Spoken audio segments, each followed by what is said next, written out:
Assalamualaikum warahmatullahi wabarakatuh. Saya Zila Faralfasi, jurusan Akuntansi 2019.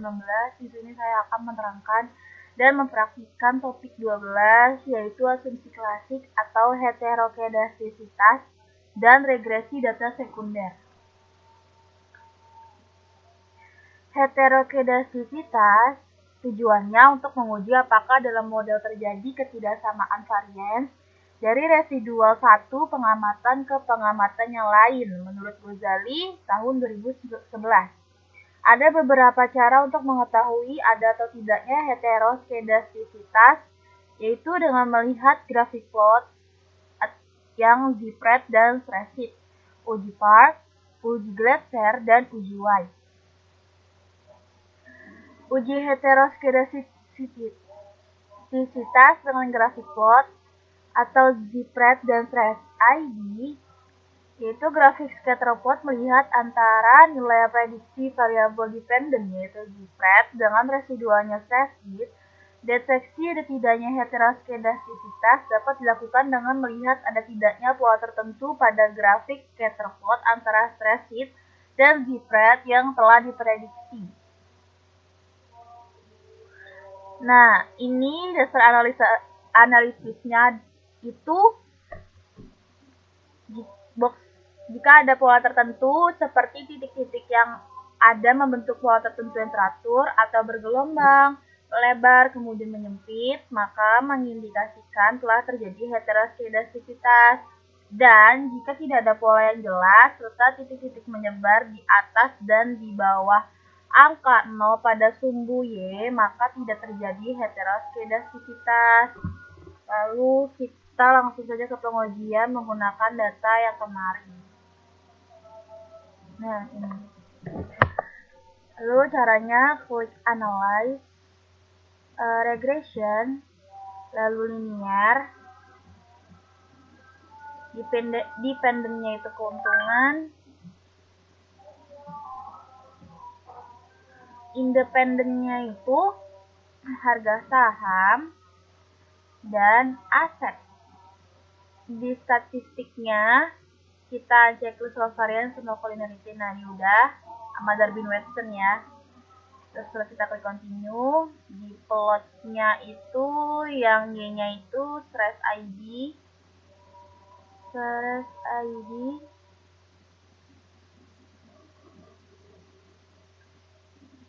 dan yang di X-nya itu Zipred ya. Kita checklist yang ini, yang histogram sama normal probability plot ya. Yang di save, kita checklist standarnya yang di residual karena sudah memunculkan variabel res1 di data view. Kalau sudah, lalu ke continue, lalu OK.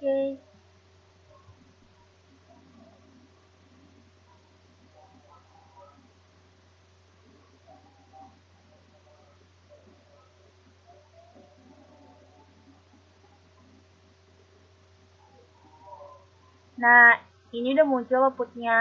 Nah, kita dilihatnya yang di bagian chart, yang di bagian scatterplot-nya ya. Nih. Di sini tuh datanya menyebar secara rata kan. Nih, ada yang di atas, ada yang di pinggir, dan di bawah. Juga di tengah tuh. Nah, ini kan berarti tidak membentuk pola tertentu. Maka dapat disimpulkan model regresi ini tidak terdapat heterokedastisitas nih.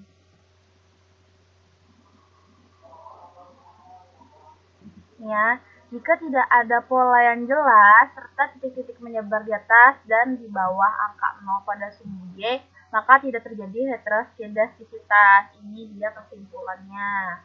Lanjut kita ke uji yang kedua, yaitu uji Park.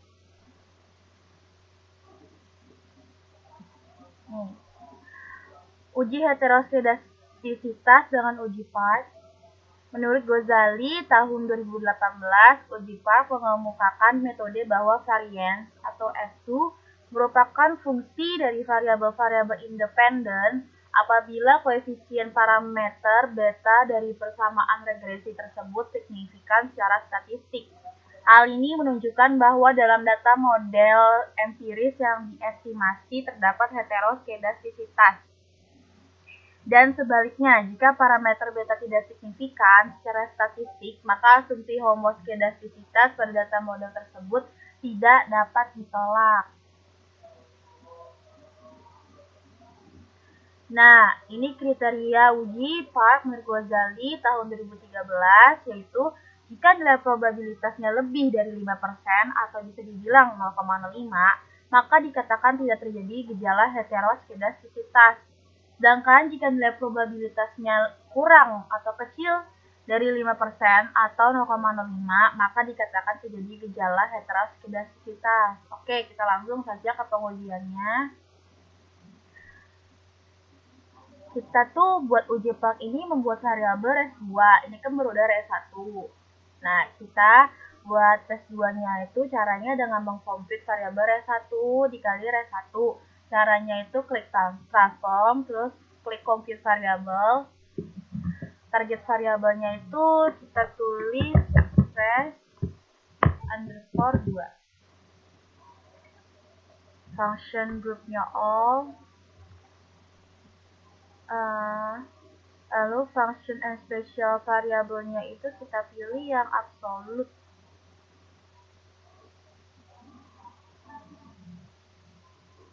Tapi belum diklik dulu. Nah, ini numeriknya ini kita klik yang bintang res1. Oke. Udah, coba kita lihat nih. Udah ya, udah ada res2-nya di data view-nya. Setelah itu kan memunculkan variabel logaritma dari variabel res2 ini. Caranya transform compute variabel, target variabelnya itu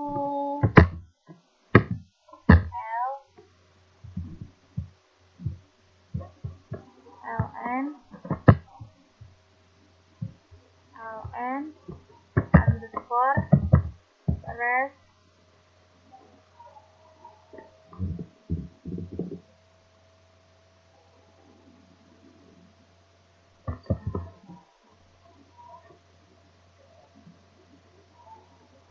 ini kita hapus dulu.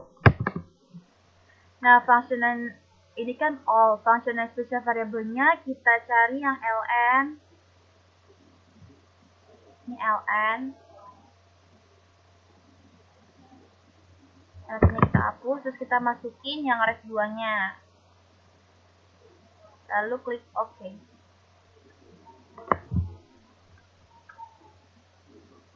Nah, ini udah keluar di data view-nya ln res2-nya. Nah, mengregresikan variabel ln res2 ini dengan cara klik analyze, lalu regression, lalu linear. Dependentnya itu kita undo dulu, kita masukin ln res2. Yang independennya itu sama, di statistiknya itu kita cuman checklist, estimate, sama model fit. Yang di plotnya sama, terus yang di save-nya kita kosongin semuanya, udah. Lalu kita klik OK. Nah, ini udah keluar datanya, ya kan, ln res2. Oke, nah diinterpretasiin di bagian koefisien. Nilai signifikansinya variabel aset itu ada 0,498, berarti dan untuk variabel harga saham signifikansinya 0,887, berarti termasuk lebih besar dari 0,05. Nah, di sini tuh jika nilai probabilitasnya lebih besar daripada 0,05, maka dikatakan tidak terjadi gejala heteroskedastisitas. Dari dua pengujian hetero yang berbeda tadi kita dapat mengambil dua kesimpulan yang sama kalau data regresi ini tidak terdapat tanda-tanda heteroskedastisitas. Nah, yang terakhir ada uji Gletser. Uji Gletser yaitu meregresi nilai absolut residual terhadap variabel independensi Jika variabel independen signifikan secara statistik mempengaruhi variabel dependen, maka ada indikasi terjadi heteroskedastisitas. Hasil tampil output SPSS dengan jelas menunjukkan bahwa tidak ada satupun variabel independen yang signifikan secara statistik mempengaruhi variabel dependen nilai absolut UT.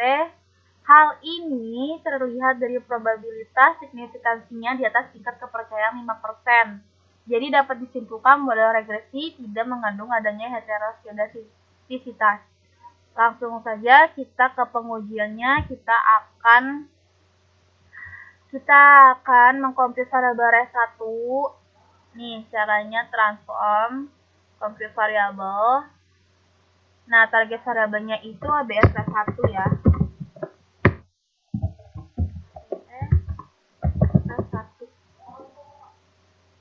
Nah, yang function grupnya all, yang function yang special variabelnya itu kita klik ABS. Ini kita ambil dulu. Kita klik ABS. Nah, kita masukin res1. Kalau udah, kita klik OK. Udah keluar ya ABS res1-nya.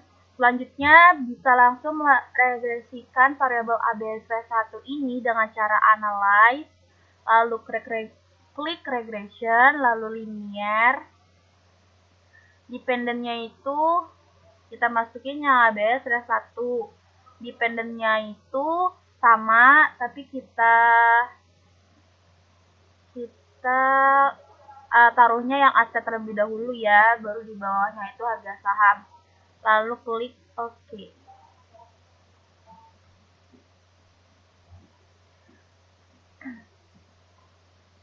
Di sini regresi dari nilai ABS res1. Kita lihat outputnya di bagian koefisien ya.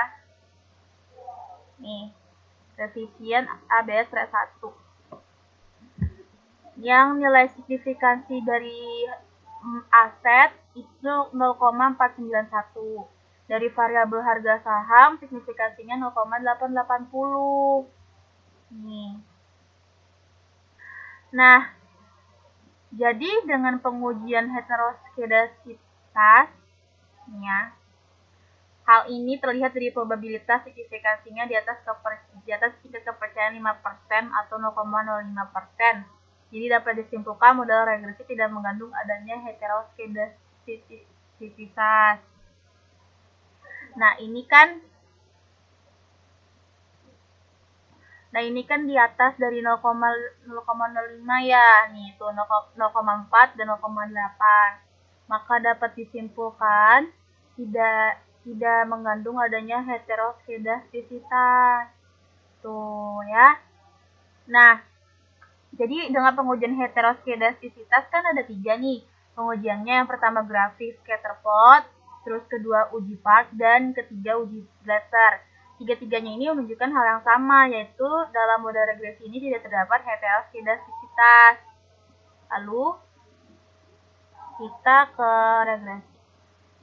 Analisis regresi adalah studi mengenai ketergantungan variabel dependen atau terikat dengan satu atau lebih variabel independen atau variabel penjelas atau bebas dengan tujuan untuk mengestimasi dan atau memprediksi rata-rata populasi atau nilai rata-rata variabel dependen berdasarkan nilai variabel independen yang diketahui menurut dari Gujarati 2013 dalam Ghazali 2011. Tujuannya, hasil analisis regresi ini adalah koefisien untuk setiap variabel independen. Koefisien ini dihasilkan dari prediksi nilai variabel dependen dengan persamaan. Koefisien regresi dihitung dengan tujuan meminimalisir penyimpangan antara nilai aktual dan nilai estimasi variabel dependen berdasarkan data yang ada. Menurut Tabanik tahun 1996 dalam Ghazali tahun 2011, bentuk umum persama regresi berganda adalah Y sama dengan alfa plus B1S1 plus B2S2 plus B3S3 dan seterusnya sampai BKX. di mana variabel Y itu variabel dependen atau terikat. Nah, B1, B2, B3 sampai BZ, BK itu koefisien variabel. X1 sampai XZ dan sebagainya yaitu variabel independen atau bebas. Nah, menurut Ghazali tahun 2011, kecepatan fungsi regresi sampel dalam menafsir nilai aktual dapat diukur dari goodness of fit-nya. Secara statistik, hal ini diukur dari nilai koefisien determinasi nilai statistik F dan nilai statistik T. Ini ada dua nih ya, dari nilai F dan nilai T. Lalu, nah jadi secara statistik itu diukur dari nilai koefisien determinasi atau R-square. Kita langsung saja ke pengujian SPSS-nya, yaitu dengan cara klik analyze, lalu regression, lalu kita klik linear. Dependennya itu yang keuntungan ya, independennya tetap sama, plotnya kita kosongin semua, terus lalu klik OK. Nah, udah muncul outputnya nih yang regresi linear, ya kan? Berganda setelah kita melakukan pengujian dua asumsi klasik untuk data sekunder ini dari yang uji normalitas, datanya tuh normal. Uji yang multikolo juga tidak terdapat multikolonya. Dan yang uji autokorelasi tidak terdapat autokorelasi.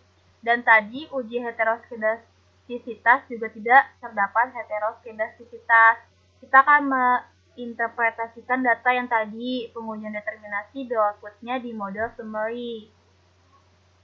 Di bagian adjusted R-square-nya. Ini diperoleh nilai 0,99955 dengan variabel independen keuntungan nih, dan independennya harga saham. Nih harga saham.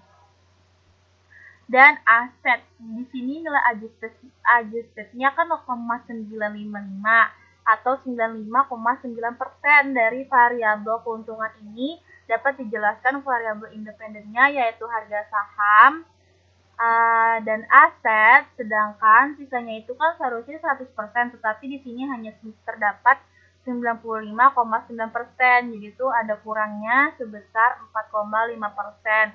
Ini dapat dijelaskan oleh variabel lain di luar penelitian ini, jadi ini untuk interpretasi koefisien determinasinya gitu. Kan ada dua pengujian tuh yang tadi yaitu uji F dan uji T. Yang pertama ini kita uji F dulu nih.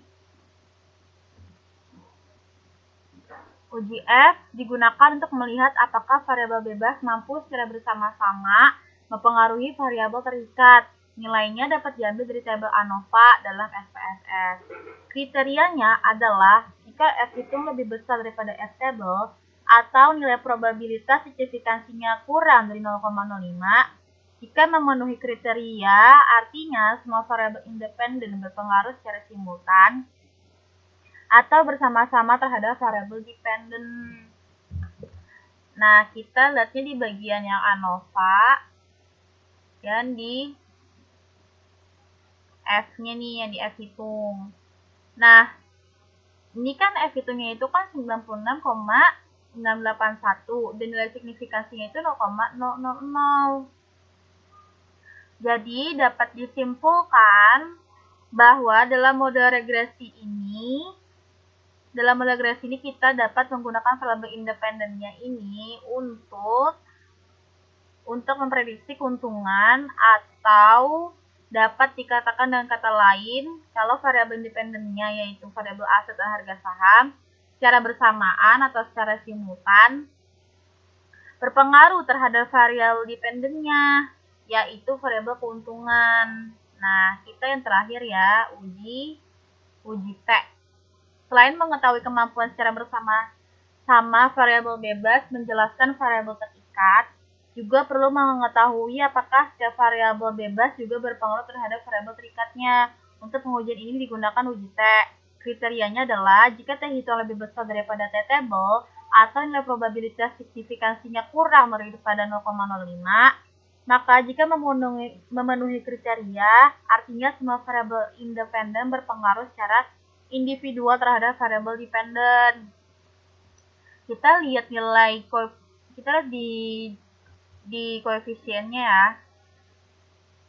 Yang variabel aset itu nilai T hitungnya sebesar 5,104. Sedangkan harga saham nilai T hitungnya itu 5,955. Kita lihat di materinya. Kan ini berarti nilai T hitungnya itu lebih besar ya daripada T table. Kan tadi nilai T hitungnya ini kan di sini 5,104 sama 5,955. Ya. Jadi itu lebih besar. Nah, kita lihat di nilai signifikansinya sama ya, sebesar 0,001. Nah, 0,001 ini lebih kecil daripada 0,05 nih, maka dapat disimpulkan keuntungan dipengaruhi oleh aset dan harga saham. Nah, interpretasinya sebagai contoh, jika aset dan harga saham atau variabel independennya itu 0, nih variabel untungnya itu 0, maka keuntungan atau variabel dependennya itu min 553,838 miliar rupiah. Kita lihat di standar koefisiennya nih, yang beta. Kalau asetnya naik 1 miliar rupiah, maka keuntungan akan naik sebesar 0,08 rupiah, terus kita setara 8 juta rupiah. Kalau harga sahamnya, jika harga saham naik 1 rupiah, maka keuntungan akan naik 0,587 miliar rupiah atau setara 58,7 juta rupiah. Tadi untuk variabel aset ini koefisien regresinya kan sebesar 0,08 dan nilai signifikansinya itu 0,01. Yang mana nilai signifikansinya ini lebih kecil dari 0,05. Hal ini menunjukkan variabel aset ini berpengaruh positif. Nah, positifnya itu dilihat dari nilai betanya ini. Kan nggak ada minusnya nih, berarti positif nih, berpengaruh positif signifikan karena nilai signifikannya berada di bawah 0,05, nih 0,01 nih dua-duanya. Jadi variabel aset berpengaruh positif signifikan terhadap variabel keuntungan dan begitu juga terhadap variabel harga saham. Di sini kan koefisien regresinya kan menunjukkan 0,587 ya. Nih. Dan nilai signifikannya itu kan 0,01. Yang mana lebih kecil dari nilai signifikansinya yaitu 0,05. Maka dapat disimpulkan bahwa variabel harga saham berpengaruh positif dilihat di standar beta, yaitu 0,587. Kan positif ini kan positif, nggak ada minusnya. Berarti berpengaruh positif signifikan terhadap variabel keuntungan. Nah, terakhir dalam analisis regresi adalah uji asumsi-asumsi pokok sehingga nilai koefisien regresi yang dihasilkan baik dan tidak bias. Untuk itu dilakukan uji normalitas, multikolonialitas, autokorelasi, dan heteroskedastisitas. Jika asumsi klasik terpenuhi, maka estimasi regresi akan blue atau Bayes linear unbiased estimator. Kan kemarin kita uji normalitas udah, multikolonialitas juga udah terbebas dari multikolonialitas, autokorelasi juga nggak terdeteksi autokorelasi, dan yang tadi itu heteroskedastisitas tidak terdapat heteroskedastisitas. Berarti uji asumsi klasiknya udah terpenuhi. Nah, sekian penjelasan dari topik 12 ini. Jika ada kekurangan atau kesalahan kata dan penjelasan yang kurang jelas, mohon dimaafkan. Terima kasih. Wassalamualaikum warahmatullahi wabarakatuh.